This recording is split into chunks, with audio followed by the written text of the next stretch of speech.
खूप स्वागत आहे। आणि आज आपण बनवणार आहोत कुरकुरीत अशी कांदा भजी। चला तर मग रेसिपीला सुरुवात करूयात। कांदा भजी बनवण्यासाठी आपण इथं मीडियम साईजचे 6 कांदे घेतलेले आहेत। ही रेसिपी आपण अंदाजे 4 ते 5 जणांसाठी बनवणार आहोत।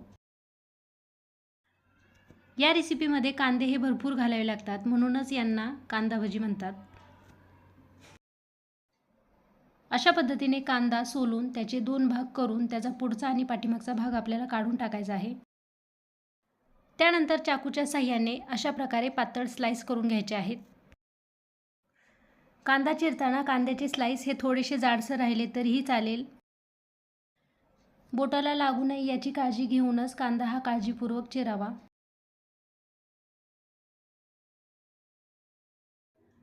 आणि अशा पद्धतीने इथं आपला सगळा कांदा चिरून झालेला आहे। आता यामध्ये चवीनुसार म्हणजेच अर्धा चमचा मीठ घालू। त्यानंतर यामध्ये 1.5 चमचा काश्मीरी लाल मिरची पावडर घालू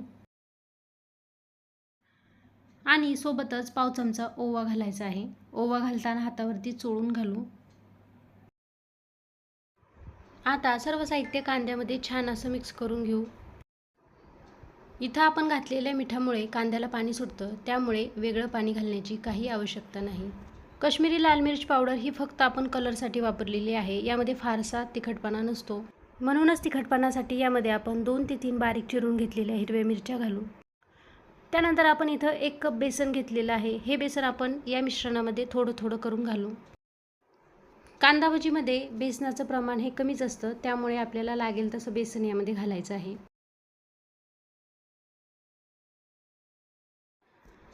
अशा पद्धतीने थोडं थोडं करत आपण सर्व बेसन या मिश्रणामध्ये घालून याचं कांदा भजीसाठीचं पीठ तयार करून घेतलं। यामध्ये आपण पाणी अजिबात घातलं नाही। मिठामुळे कांद्याला सुटलेल्या पाण्यामध्येच आपण हे मिश्रण तयार करून घेतलं।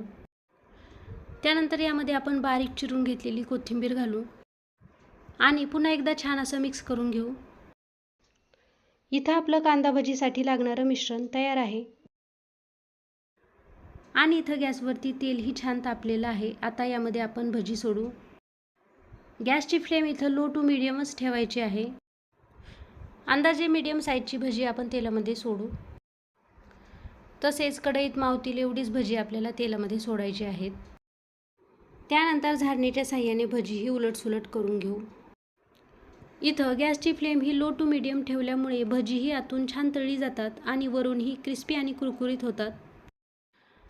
तसेच भजी अजून जास्त कुरकुरीत बनण्यासाठी मिश्रणामध्ये तांदळाची पिठीही घालू शकता।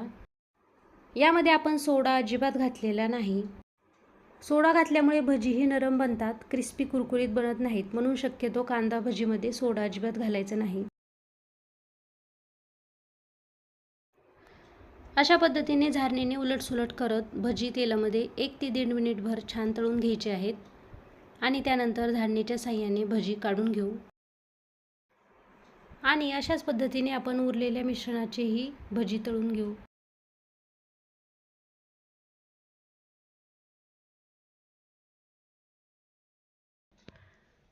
आणि इथं अगदी सोप्या पद्धतीने झटपट अशी क्रिस्पी कुरकुरीत कांदा भजी तयार आहेत।